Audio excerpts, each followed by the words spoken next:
So ఇది రాజకీయ కక్షతో ఎన్నికల స్టంట్ కావాలనే అక్కడ ఆమ్ ఆద్మీ పార్టీని ఢిల్లీలో లేకుండా చేయాలి, దేశం మొత్తం గెలిచినా కూడా ఢిల్లీలో బీజేపీ లేకపోతే ఎట్లా అన్నటువంటి దాంతో ఒక కుట్రపూరితంగా పెట్టిన కేసు అనేది విమర్శ.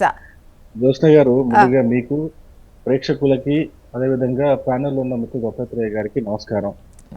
ఒక విషయం ఆలోచించండి, ఈ కేసు పైన కంప్లైంట్ చేసింది ఎల్జీ గారే కంప్లైంట్ చేసి ఎల్జీ గారే విచారణకు ఆదేశించారు. దాని తర్వాత సిబిఐ విచారణకు ఆదేశించిన తర్వాత ఈడీ కూడా ఎంటర్ అయిన తర్వాత అప్పుడు విచారణ జరిగిన తర్వాత ఆ విచారణ సమయంలోనే వీళ్ళందరినీ కూడా అరెస్ట్ చేశారు.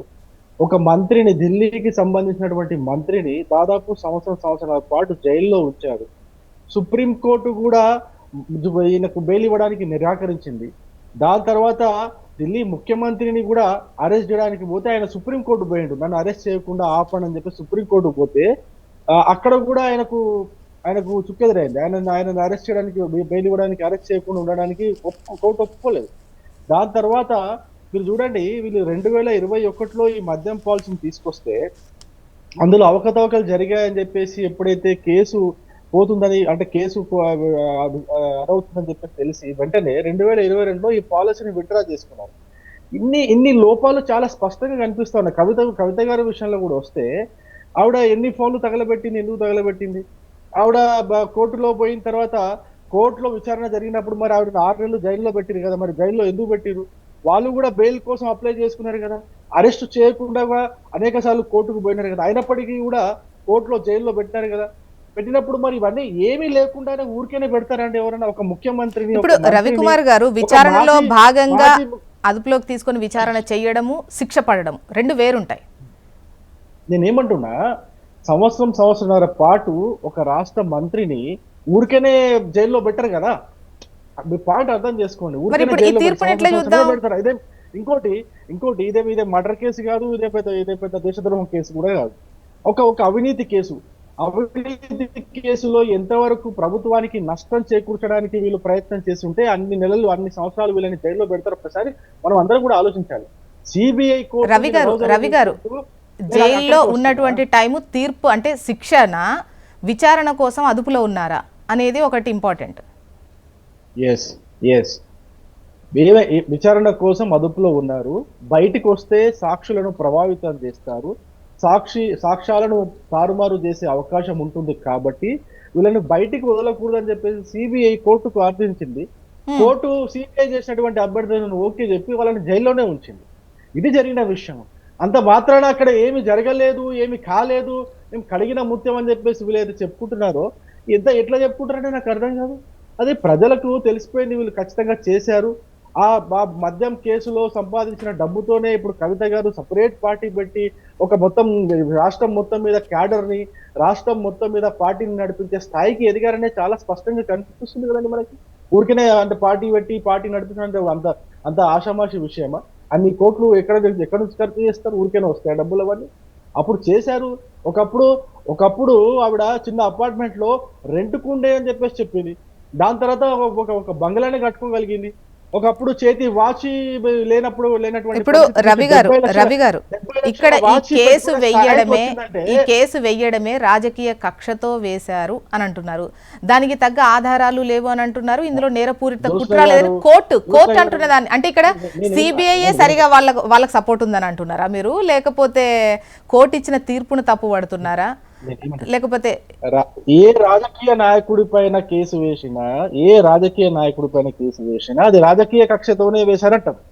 అది కామన్, రాజకీయాల్లో కామన్ వర్డ్. రాజకీయ కక్షతో మా పైన కేసులు వేసినట్టారు అంటే దాని అర్థం వాళ్ళు చేసిన అవినీతి, వాళ్ళు చేసినటువంటి అక్రమ అర్జన వాళ్ళంతా కూడా అదైపోతుందని కాదు కదా. అట్లా కాదండి. నేను ఇప్పటికి కూడా చెప్తున్నా, సెషన్స్ కోర్టు ఈ కేసును కొట్టివేసినంత మాత్రాన ఇంకా అయిపోయిందని సంబరపడితే అది వాళ్ళ మూర్ఖత్వానికి నిదర్శనంగా నేను భావిస్తా. నెక్స్ట్ కోర్టు ఉంది, హైకోర్టుకు పోతారు, సుప్రీంకోర్టుకు పోతారు. సిబిఐ ఆల్రెడీ సుప్రీంకోర్టుకు పోయింది. సిబిఐ కోర్టు ఏదైతే ఆ సాక్ష్యాలు, ఆధారాలు ఉన్నాయో వాటిని పరిగణలోకి తీసుకోలేదని చెప్పేసి నిన్ననే సిబిఐ కోర్టుకు పోయింది, సుప్రీంకోర్టుకు పోయింది, హైకోర్టుకు పోయింది. అక్కడ నేను మళ్ళీ ఇంకో విషయం చెప్తాను, ఒక ఉదాహరణ మీకు గుర్తు చేస్తా. లాలూ ప్రసాద్ యాదవ్ గారి కేసులో మీకు కింది కోర్టు అసలు ఆ కేసును కొట్టేసింది.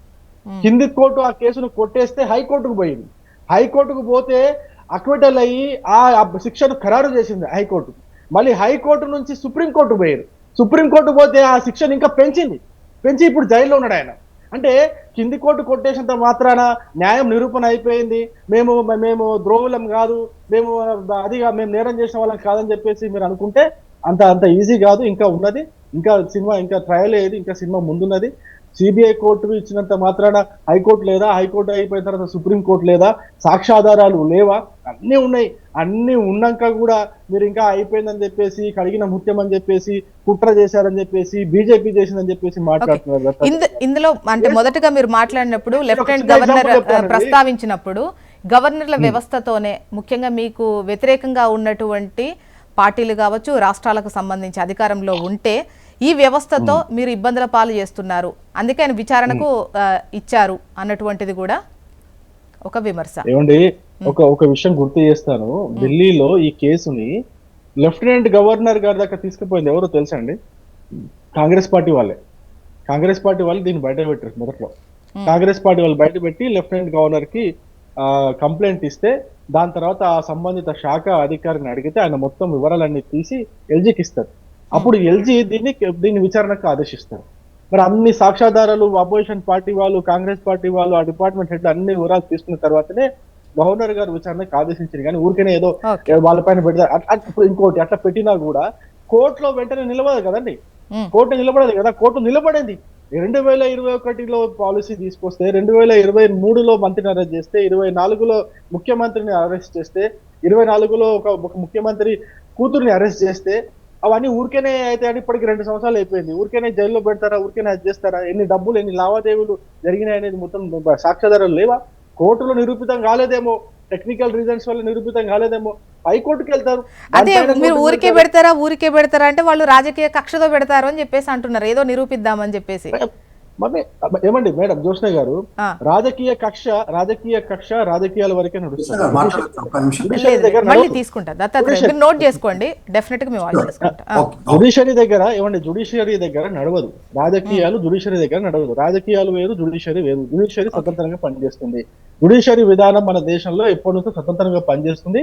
కింది కోర్టు ఇచ్చే తీర్పు ఒక్కోసారి పై కోర్టు. అంటే విచారణ ఇంత పేలవంగా ఉందనుకోవాలా అనేది ఇక్కడ అర్థం అవట్లేదు. ఆధారాలు లేవంటున్నారు, నేరపూరిత కుట్ర లేదంటున్నారు, ఇంత పేలవమైన విచారణ అన్న మరి అలా ఒక మీరు అన్న దాని ప్రకారం జడ్జిమెంట్ కాపీ నేను వచ్చినట్టుంది. మేము చూస్తే మనకు అర్థమవుతుంది జడ్జిమెంట్. ఒకసారి కాంగ్రెస్ వాయిస్ తీసుకుందాం ప్లీజ్.